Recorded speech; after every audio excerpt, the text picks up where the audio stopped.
এখন তো বলতে হচ্ছে ডক্টর মোহাম্মদ ইউনূস আপনি গণভোট বোঝেন না, বাংলাদেশের জনগণ বোঝে। ডক্টর মোহাম্মদ ইউনূস আপনি কেন তাদেরকে বিশ্বাস করতেছেন? আপনাকে কি আমরা এই জন্য ক্ষমতায় পাঠাইছি? এই জন্য বাংলাদেশের জনগণ আপনাকে এই অন্তর্বর্তী সরকারের প্রধান পাঠাইছে যে আপনি এই 10 মাসের এত কিছুর পরে এসে এখন বলবেন যে রাজনৈতিক দলগুলোর কাছে কথা নিয়ে আসেন। আপনি বিপদে পড়লে তো জনগণের দোহাই দেন। একটু মনে করে দেখেন, কিছুদিন আগে যখন ওই আন্দোলন কি কি চলতেছিল, বিভিন্ন যে অবৈধ নির্বাচনের বৈধ মেয়র হওয়ার জন্য অনেকে আন্দোলন করছিলেন না, তখন বিপদে পড়লেন ডক্টর মোহাম্মদ ইউনূস এবং একটা স্টেটমেন্ট দিলেন তার পেজ থেকে যে যদি আপনারা আমাদের কাজ করতে না দেন তাহলে জনগণ নিয়ে আপনাদেরকে রুখে দিব। তো তখন আপনার জনগণের কথা মনে পড়ে। আর যখন এখন আপনি সংস্কারের সময় রাজনৈতিক দলগুলোর কোর্টে বল ঠেলে দেন, এই দ্বিচারিতা আপনার কাছ থেকে আমরা দেখতে চাই না। ডক্টর মোহাম্মদ ইউনূস এটা অত্যন্ত ন্যাক্কারজনক কথা আপনি বলেছেন যে আপনি প্রথম সংসদের প্রথম অধিবেশনে নাকি সংস্কার হবে। এটা হবে না।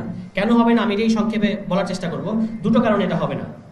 এবং তিনি দেখেন, এবং তিনি তার মানে কি বলবো, এখনো বলার সময় হয় নাই। তিনি মানে যাই হোক, এটা আমি বলতে চাই না এই মুহূর্তে। তিনি একটা কথা বলছেন যে গণভোটের নাকি কোনো দরকার নাই, গণভোটের কোনো দরকার নেই, জনগণ নাকি গণভোট বোঝে না। এখন তো বলতে হচ্ছে ডক্টর মোহাম্মদ ইউনূস আপনি গণভোট বোঝেন না, বাংলাদেশের জনগণ বোঝে।